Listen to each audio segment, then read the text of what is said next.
Please, subscribe my channel. Turn on the notification bell. Share. And like my video. Ole, tuna chuan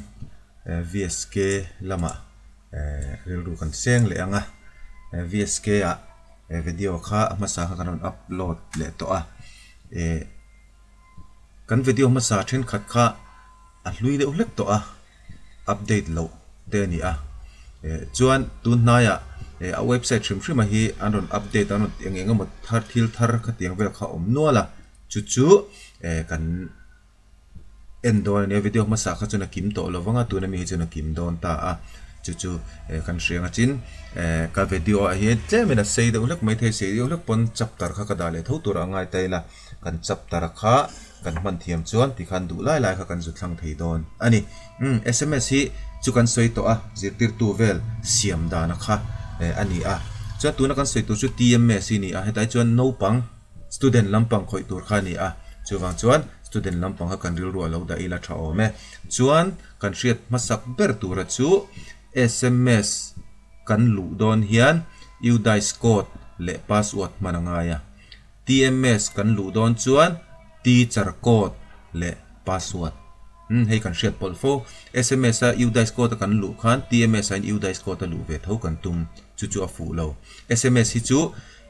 school pakhat tan UDICE code pakhat kan manga ta hi chuan tms a hi chuan zirtir tumal te in code kan nei veka zirtir tumal te in a hran vekin access kan nei heta hi chuan zirtir tu zong in access pakhat kan nei a kan UDICE code kan mang tms a chuan keimani code zel khan access hran vek kan nei chu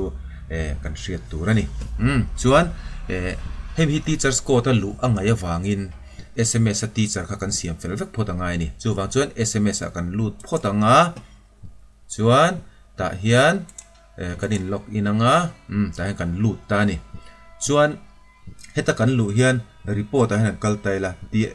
he chumi ma chuan zirtir tu zong kha kan siam fel vek to kan siam fel vek to ti kha hre taila a tha ome siam fel vek photanga ti na ni chu i siam fel vek phot lo kha chuan a boi thlakang report a TMS akan registration akan kalanga hei hi chu tilai October hi entaila October a hian register a intivek to a zirtir tu zong hi ni register vek to ni inline register lo chuan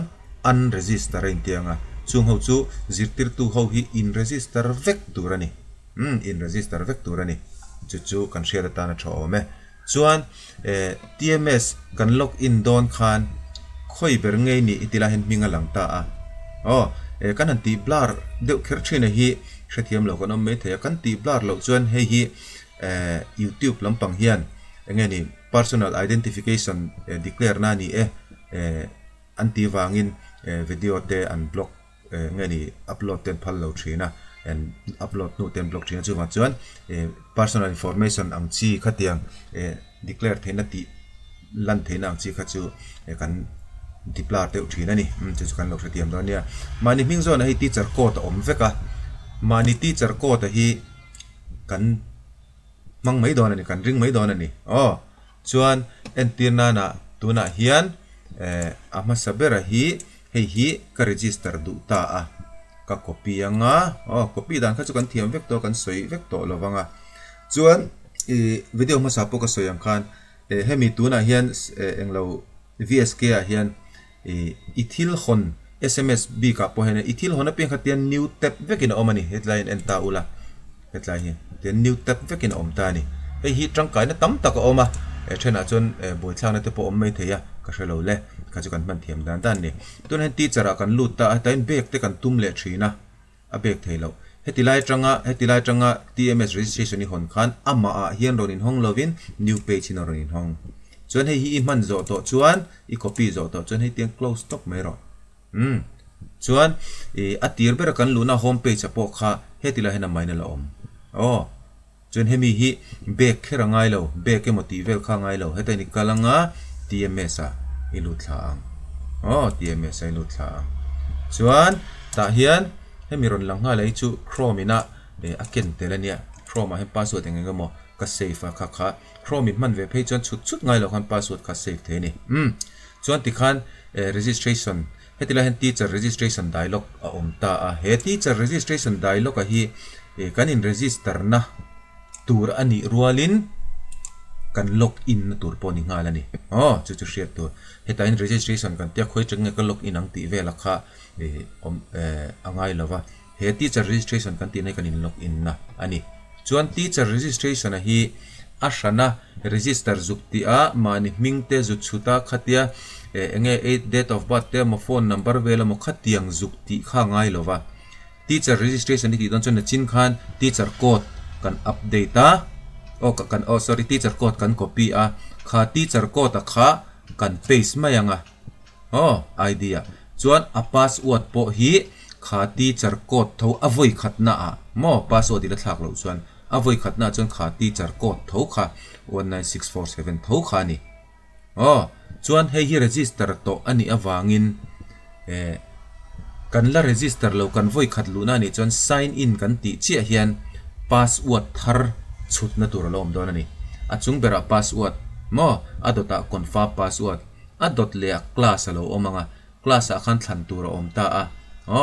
chuan class kha in du tu in thlang emo not available na in thlang theita a chuan noi khan pakhat lom lenga chu po chu lift up mai tur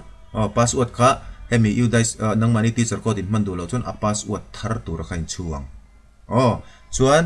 in ok in submit anga in submit chi khan in log in don ani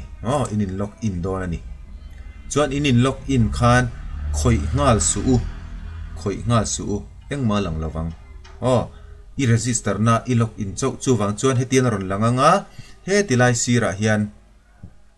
ming aron langanga nang mani ming chu in click anga in log out le photanga tikhan teacher registration kan zo chu teacher registration ti dana ni khatiang khan kan in register vekanga voi khat kan lu kha in register na nia password thlak na tur milo penga azova kan chuakanga chuan kan in log in lenga teacher registration module atang tho hian chu ta tang chuan a khoi the ani chu teacher registration ani wala ti khan teacher registration chu kan zo ta a tuna chuan kan in log inang kan in log inang chuan ti line edit alo oma he edit ai kan lo ti vengot thina angai lem lo mo he ti line en ula district aizola dika email adika year of established dika headmaster ming adik chuan ato edita hian headmaster ming le email chi edit thei he hi adik sa chuan edit hi ti kherangai lo alo dik lo pala ming alo chu sol pala mo in email alo dik lo pal chuan kha khati tu chuan tuna chuan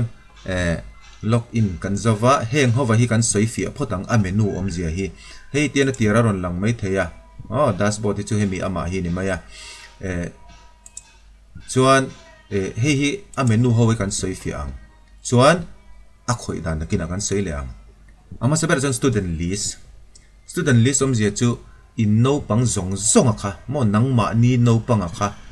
tun han kan voi khat luna lo ni ta ang se a om sa howa kha no pang kha aron lang don ani mo an ta hian nakina kan en thowanga chuan to ta hian data correction chu teacher nen khan akal phung hi a in zul zuya data correction a chuan an class vel shift na mo chuan atira no pang kan chhuah tir na te no pang omsa a pass to kan chhuah tir na te enroll kan ti na te khang hova khani promote and retain ti hi chu class wise voi khata a hloma promote hook na retain hook na khatiang khani kina chiang zokin kan soyang adota hian present status kan ti hi chu teacher apo khan present status kha om thova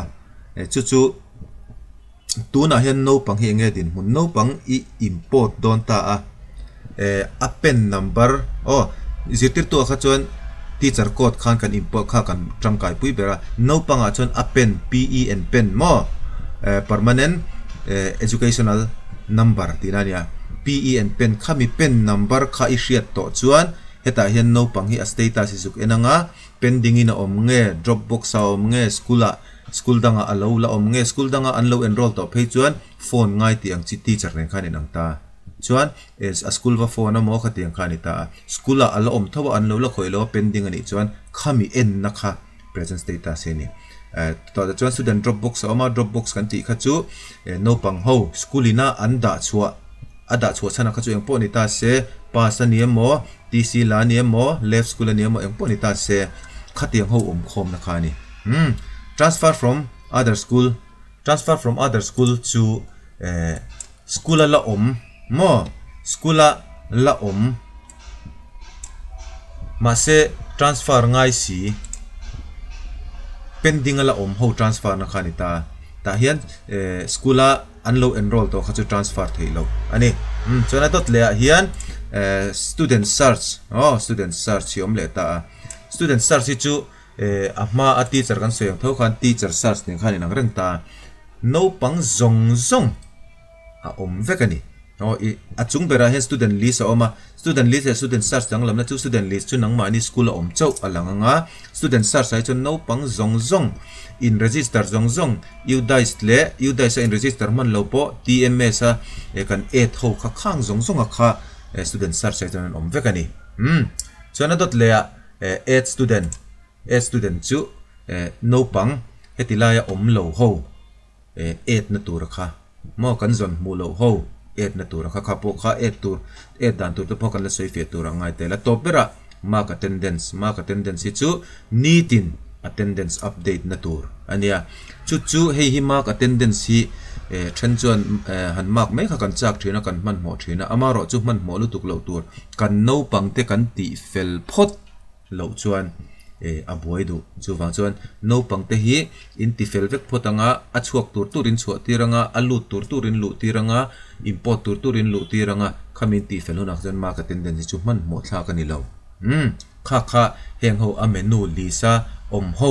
soifia na lo ni le ta ni chuan menu ho hi amal te ten kan khoi chho leang le tuna chuan a khoi tak kan khoi to anga le masabera chon student list kan en photanga student list he school a hian tuna ka khoi la school a hian KG tanga class 8 thlengan omani mo KG tanga class 8 chuan student list kan enanga no pangminga lo langa an class kan enang KG tanga class 8 thleng om kha class 2 tangin lo in tran phota class 1 le KG an om lo phot kan en thazelanga heta topa class 8 thleng an oma class 9 le ten an la om bok chu in shet phot tur ne chu mi then khat khan class 1 a primary ne class 1 a kaluta kan class no pang an tuma nom lo emo tuman om lo khan blank kinaron langa kalut thei reng lo kan te kha hetila hen en ula in class a om lo kharon lang mayang hei hi kan soyanga enga tinge a hnuai pahnih hi alan lo thin kan ti chuan he kan udais ko ta hi nikum masalam panga udais data khani a omzia chu nikum masa a hemi a masaber hi tuna class 2 hian nikum masa a chuan KG2 KG azira chuan nikuma engani class 1 kumina class 2 khatiang deuh khan automatic in akala chuwang chuan da update ani lo wang khan class 1 tur class 1 tur nikuma tanga school kal ho kha anron lang ve talo ta ni chuan atop lampanga Paul riata in no pang ne kha mo Paul riata nikum masa Paul riata in no pang ne kha nikuma chuan Paul ko a kumina chuan Paul soma khatiang khan aron in siam ta ni chulaya chu enga tinge hnuailam pahnih kan nei lova achunglam kan class omlo chen kan nei le boxia ti akha ayudais data hi enge anbe sakha dikhan Paul a class akha automatic in aron update wangani chuan student list kan enta kan student din mun kan theta kha student list ani ta a chuan data correction a kan lut le nga langa data correction data correction a hian class tuna kan enta ka hang class 1 chu om lova kg po lova chu wang chuan class 2 kan direct ang class 2 kan direct anga kan filter anga tian aron lang don ani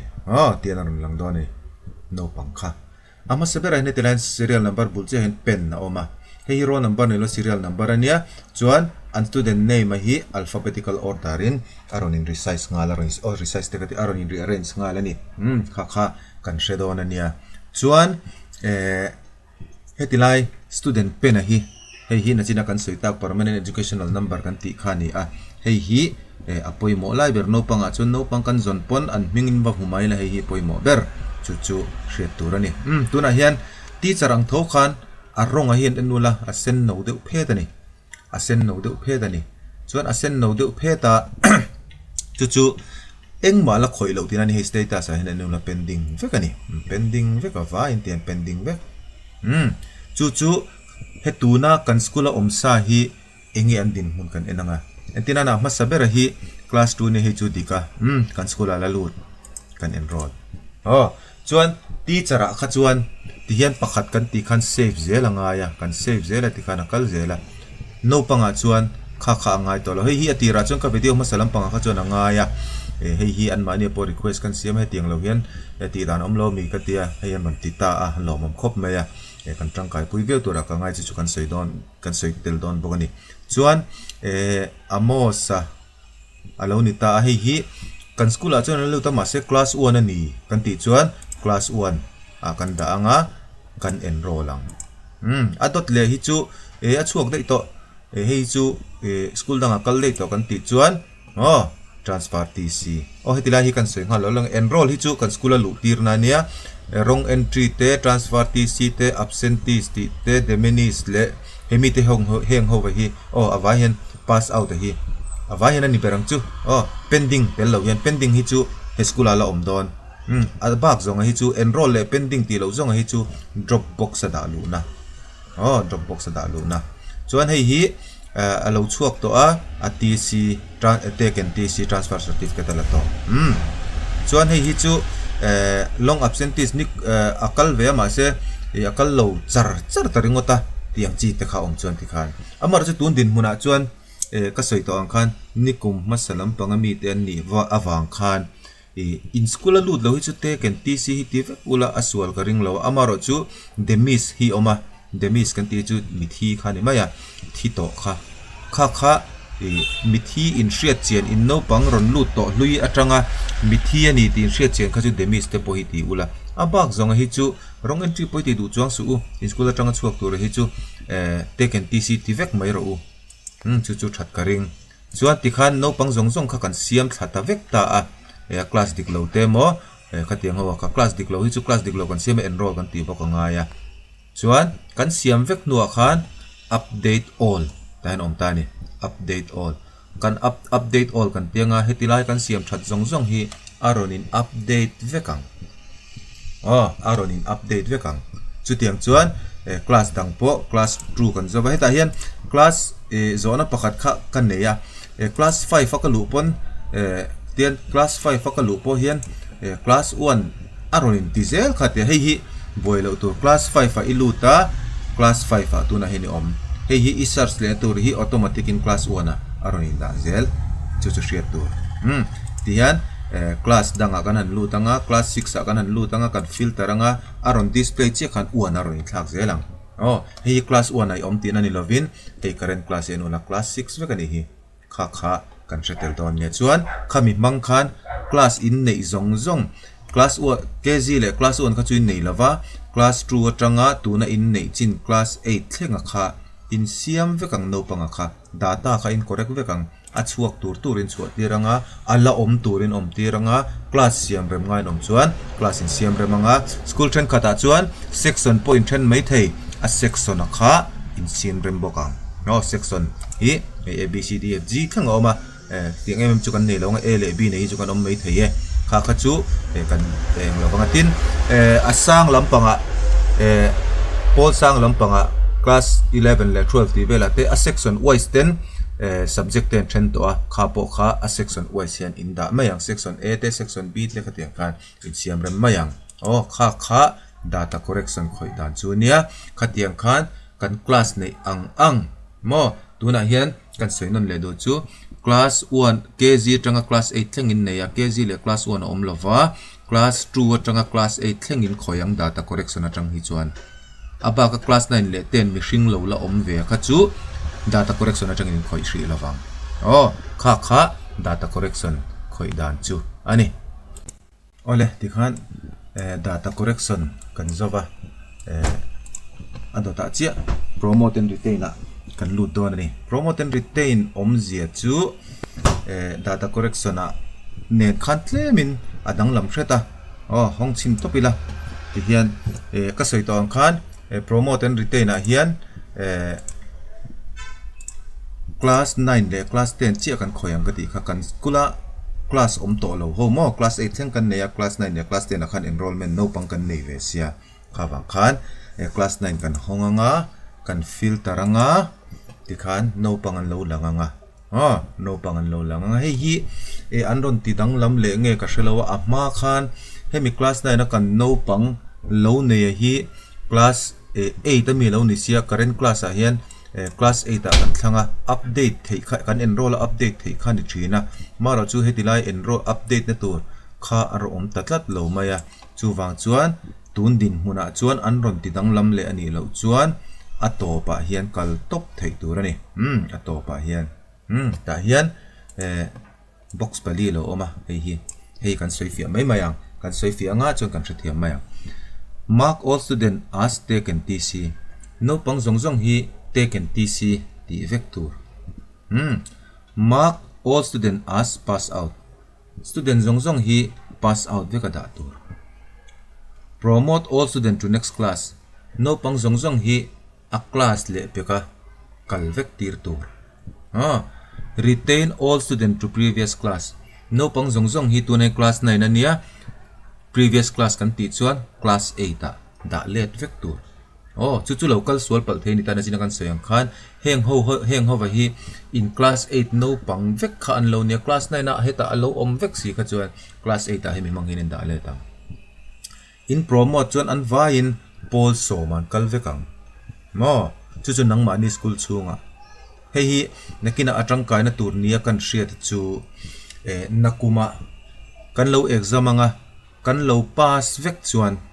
mo entina na i class 2 no pangkha an lo pass vek chuan amal te a update lo khan i promote vek thei don ani mo promote to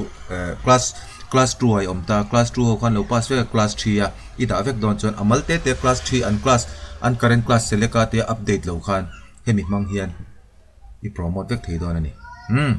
chuan retain hi chu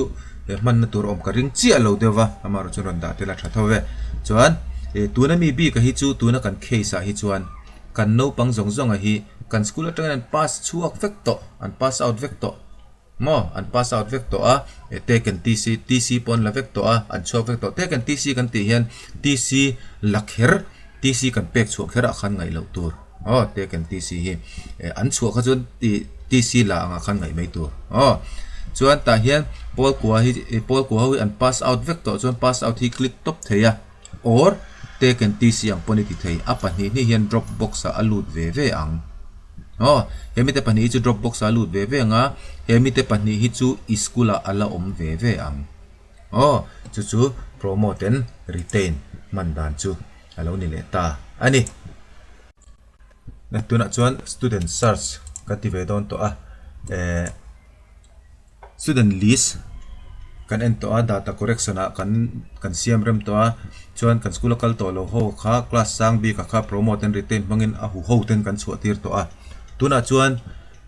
kan school lo om sa ho kan ching fel to ala om lo ho kan la lut don ani ala om lo ho kan la lut don chute kan lak lu don chuan no pang om lo kha 8 top tur ani lo zon phot tur chuan a zon dan tura hian hetilai school a hian KG1 le class 1 chu an om lo ta vek ta no pang a om lova a om lo chan te pon sei to kha chu a no pang zong kha kan zon vek angai chuan class 2 kha no pang om sa tam takan oma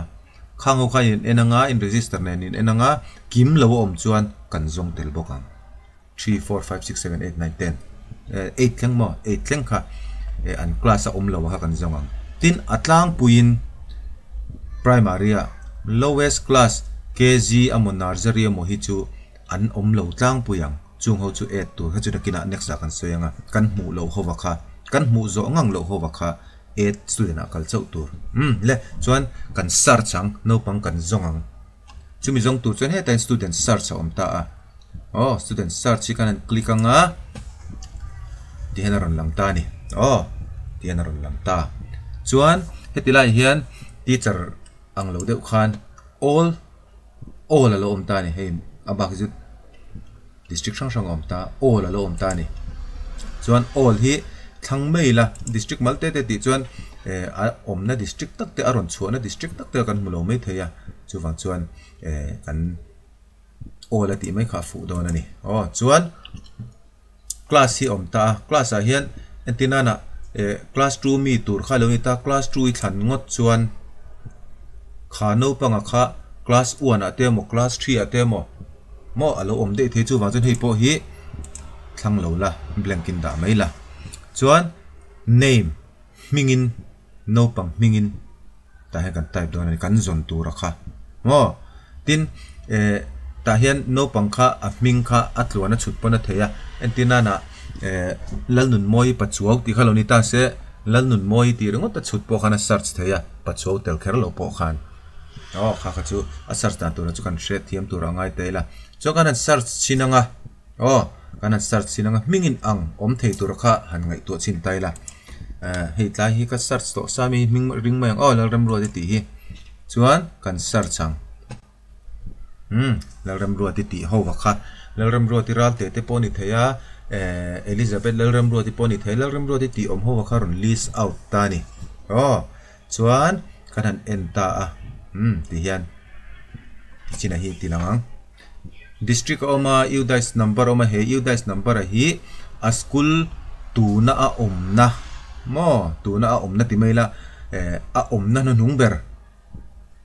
ani tan school name om le a school name hin he enta ula ama saber hi chu credential english institution elementary private intia elementary section private intia he no pang hi he school a hian a om to lo mai thei dropbox a om po ni mai thei ma se dropbox a om ma chi a asikul om na hi ni amo he school a hian ala om reng mai thei pending in amo enroll in amo om thei chuan he school a om to lo hian he school atang hian taken tc amo demi sam ni amo khatiang rong entry amo an chhuat tir po ni mai theya ma se hi a school lu nan nung ber tina ani chuan kan zon lai taka kan soyang hetila hi chu kan enphenga kan hre mai tur angai taila tuna hian hei tilai hian mingin ang om thlata duat ta ni Abigail lalram ruati hemi thleng hi Abigail lalram ruati hi kan zon du kha lo ni ta a Abigail lalram ruati lo om treu ta ni hetai chon kan a class a tang hi chon hei kan separate ngal mai theya ani mai the ni class 8 9 10 class 1 0 line ni kha chon hei hi ni mel ta a chuan class 2 ni chon hei ni mel ta mar chu class 9 lo ni ta se hei po hi ni theya hei po ni theya chu a boi thei ta ni chu ta chuan a thabera kan share chu an date of birth hi enila hetila hina lang lo ta ni a lang lo ta a chu ta hian click ila ten mo ti hian kan select ang han click taila shoot page tlang taila ti hian ron lang don ani an date of birth ta hian in screen a halalan kim lo chuan khati khan in shoot page ron lang ming in ang date of birth in ang chuan om ka ring chia lo amo pa ming mang ponin zong thei kha ming in ang Abigail lalram ruati ti ringot khatam takan lo om theya chuta chuan an pa ming atang poni zong theya an date of birth atang poni zong thei an pa ming le zel loin ang poi om the nia an pa ming le zel kha loin an chuan an date of birth atang pon chuan khatia no pang kan du kan mu nu khan search atang hian an student pen kan chin chi ang an student pen heti hian kan select theya amo Amazon a khen kan double click top theya kan copy anga an student pen a hi chuan kan la lutang kha search student man na chu alo ni le ta ni ti khan no pang kan zon na kha kan muta a kan mi zon ha kan va muta a kan lak lu main eng din huna nge din ti kha kan en le phot do na chumi ti tur chuan present status mang hian kha no pang a pen number kan sin chia to kha kan en le ang present status a as pen kan copy to kha kan paste anga amo iziak chuak anga I type lut mai anga kan filter anga khikhilo lang ta ni he no pang hi a present status chu taken tc tc ala to tc ala to chuan enge man tur use dropbox facilities dropbox mangin ila lut thei heta hian a then chu antenna na pending alo ni chuan ta hian use transfer from another school facilities thetilai ron ji anga kha heta kan thlan tur he ni hemite pani in kara hian hemite pani in kara hian heta aron ji angang hi chuan ta hian enroll kha lo om be the ni enroll ani chuan heta hian the student cannot be imported ti ang khan enroll ani a ti kharon ji akanga khatiang ani chuan in school no pang nge ani tin hriat chian bok chuan a school omna hlui heta hian school omna hlui ron langa engani mo lian pu ni mo hei hi info nanga hei kan no pangania chumi khami chu kan no pangani in school enroll angina oma chu melo da chu sakte u in tianga taken tc namo khatiang khana ron chu tiranga dropbox aron omam hei chu lak lu ngal theya kan la lut ton chuan dropbox facilities kan mananga ya chuta chuan dropbox facilities a kan lut anga chuan a student pen kan paste anga kan filter ang ti khian ron lam ta ni no pang kan lak lu tur chu kan nei ta fur mai ti khian kan hriat tur chu hetila hian current class hi class 2 nia section a chuan hetila hian enroll kan tianga kan update anga he no pang hi kan skula kan la lut don ani you dai sa kha chuan import kan timaya heta hi chuan ani na taka chuan enroll no pang kan lak bel lo chuan no pang kan enroll belangai ti tong kam te poka mangila afu zok mai theni import kan ti khan import na tur zong tatlat kha kan om thina import ni lovin he no pang hi I skula lak du don chuan I skula I enroll anga yang I enroll anga mo ti han I enroll anga update ti anga I skula aron lutang kha no pang lak lu dan alo ni le ta ni chuan soitong khan a hetilai he no pang lak lu dan han chini oma dropbox le transfer from other school chu present status in enatang khan adin mun aron lang don ani le no pang kan la lu ta kan lak lu tur ang kan la lut zo to a chuan kan zon mu lo no pang kan mu lo hawa kha kan lo et pele don ani chuta chuan apoi mo bera chuan abik takin lowest class kg nursery ti vele hi chu school an la lut ngai lo me the you dice hemi pen po hin nei lo me the khang kha et anga yanga amaro chu ni seitogin ni kum ma savel tangin you dice an ti chawa no pang hen pen an nei chawa ni kuma te po kan share karinga ngani kami adar consent nate consent form te po kan ti kha ta khan pen hi an nei na la rei lova school tren khat hi chuan an no pang te hi you dai sa te hian an lo enroll lovani chu wang chuan class 5 ni to si class 9 ni to si khatiang ho waka pen nei lo nom ve nual khatiang pen nei lo ho waka in zong mu zo lowang chu ho chuin etang in zong vek photanga in mu zong ang lo ho kha in etang chu add student module kan manganga chu heta hian add student module add student kan click anga hei chu form fill up ani maya online form fill up ang kha ni maya chuan student pen hi da angai lo kan da lowang amaro chu hei hi kan hriat tel tura chu you dice lampanga kan mu a heta hen kan mu lo mai the ni you dice khoi kop te po kan om mai theya you dice lampanga he no panga hi kan mu a heta hian kan mu ve lo vsk a hian ani chuan you dice mi kha adikani chuan you dice a pen a kha I mangang ta hian you dice a pen khai mangang aman the ani lo chuan a pen a kha you dice a poila hriat chuan lo chuan ida olang chuan temporary in pen aron in te ang chuan student name kan zia ka nga male female date of birth aba ki soi nga ya po kan ruat chi alo dewa father's name mother's name guardian chuan kan hriat tura chu hei hitila hi an entai la asen asterisk kan timaya red asterisk om ta khi khila hian kimi asterisk om hova khi fill up angai mo class test student hei angai angin in zia khei chu ngai lo chuan mobile number te tikhan CWSN ani em ti ten eng lawanga khang zong zong ti zo han email ten nei lo chu ngai lo nu le pa email ron da de te kha tul pon ka hre chuang lova du chuan in da thei tho in thu tu ni se chuan kan submit am chuan no pangkha kan skula kan add kha zonga kha add module chu ni an chuan to da chu ta chuan kan soi le du chu add module kan ti zo hian no pangkha add module kan ti lai khan u daisa kan la thun lova pen number nei lo ni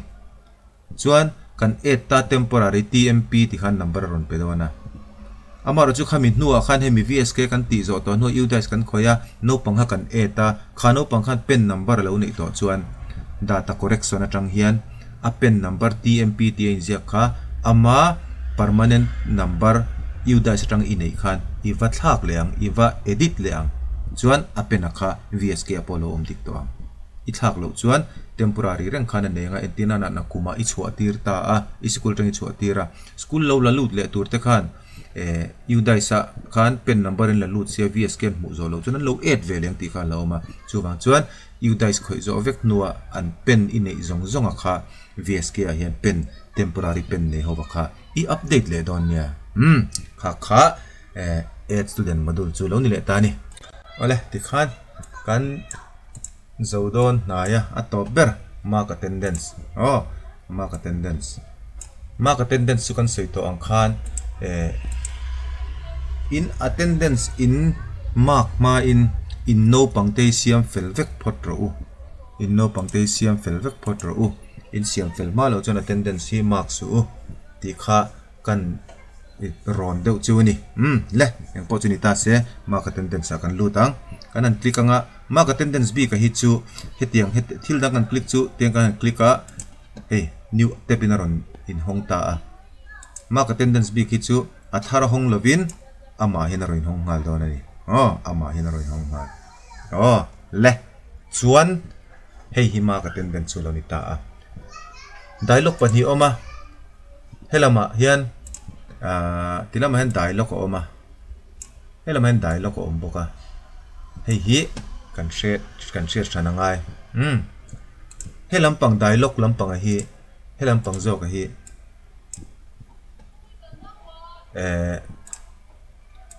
tiang kan kok sang ve photang hemi kan ko zo ka hi attendance kan submit na turani mo attendance kan submit na tur attendance voina no pangkal dan kan submit na tur het lampang duma ka ko hi attendance kan submit to en late le na tur ti chona chiang viewin ka ria attendance submit na attendance en late le na le attendance submit na lampang kan soi masang he chu soi vak po ngai lo har lova hey class hey hi kg1 kg2 class 1 2 3 4 ani le maya class 1 hi class 1 hi attendance kan ti don chuan attendance kan class 1 zone kan han click anga chuan ta hian present in lo om sa vek don ani no pang zong zong present in lo om sa vek don chuta chuan akal lo howa kha absent kan tiang kan click mayang ate in absent mayang chuan kan ti vek no kan submit ang when chu submit thei lo in rin ne angai lova ti khan kan submit ang kha attendance dan chu ne mai chuan no pang re hi roll number khan an om ve to lova ascending order in an oma mo alphabetical order in oma izon khan roll number 1 khan zonun moy ti om dei kha chuan z kha atnuai ber lampanga om don ti kha in zong don nia chu tiang chuan roll number angai zona tia ain do ten zona amo sa tia he tilaya engani izuk zon kha chuan i reilu tu kang chu bang chuan akal lo howa kha lal than sanga ni chuan l vel khai zonga kha tiang khan itianga I submit don nia chuan I submit zo hian hi kan submit zo ta submit zo khan hi I close date chuan in lokin that le ngai don chu wang chuan I be kang heta hi chuan I be kang kan be ka chuan hei hi class 1 hi kan submit to ta entir na class 1 kan submit to class 1 kan submit to khan hei hi arong alo dabi kang nakina I enangai samayang arong alo dabi kang chuan arong dak ba ka me thei to lo I'm disable to chuan khatiang khan nitin class school kala piangin working day piangin no pang attendance pe chuan generate report lampang a report kan en ve thungang tuna hian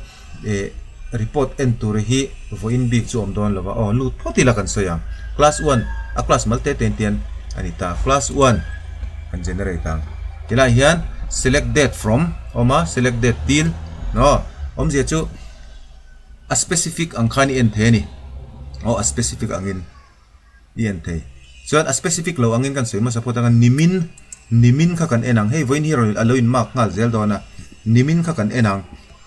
nimin ani chuan a start date a start date khan nimin kan tianga a end date po nimin kan tianga tikhan a report ka submit kan tianga a report ran langa present ho and present chale me he absent ten kha a report end dan chuni mai ta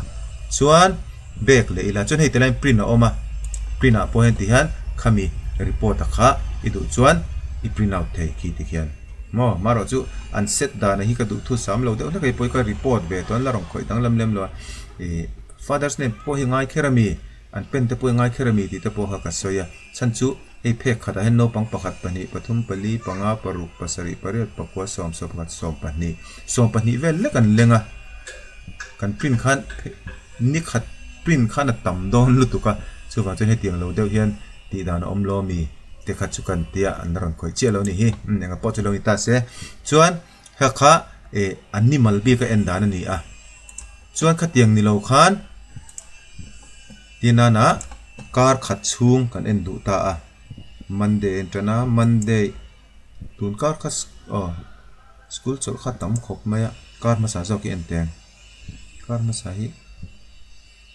ai nga po chune ta se enteng kar masa ni som ni tanga ni som thum thleng ti top teng ni som ni thare ta tanga ni som thum in kara submitang tingeron lan hei ani ni som ni paruki ka submit masak ber ni nia ni som ni pasari kan submit som ni pakwa kan submit som thum khatiang kha ti hian alowin lang do na ni hei po hi a report po hi request po kan siam ve le he tianga ani kal lo hi chu lang lovin engzat nge working hemi kan than jinga hen engzat nge working days som working days voinga oma chuti za chu present chu te chu absent ti angjong po khan ti thalo mo ti te po rot na chu kan siama kha chenga po lo ni ta se tha ome ti khan kha attendance report enna report kan generate na le attendance pek tan chu alo ni le tamaya kasoyang khan in ngai poi mo tur chu data correction vel le data import le add vel in zo vek ma chuan attendance report lo ram ula kan ti chan chu at no pang antina na mania po abuai pakhara chu voina no pang attendance report to nuwa no panga add le kha no pang khana ti buai ta tlat me ama te khan ama omlo na class oma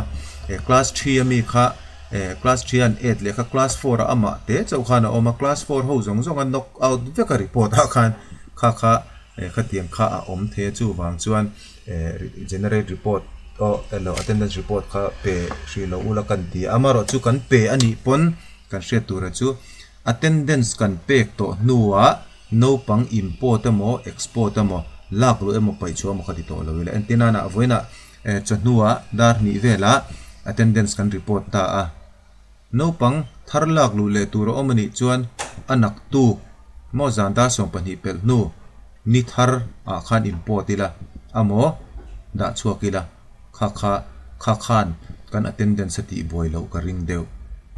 an emo dar etina na chundar som pani vela attendance report dar khat vela mo dar ni vela mo no pang i khoi dang lam le kha chuan attendance generate kha alati boy thei pal takin ti thil thu khami boy khana boy thak ve ema khalaya kha kan soitel ani khang kha tuna VSK anon update tharber August til August an update thar video kan nei to tho ne nai ang lo lai a full in karon siam le ani kan tangkai pui ngai ka be se ya. Thank you for watching my video. Don't forget to like and comment and subscribe.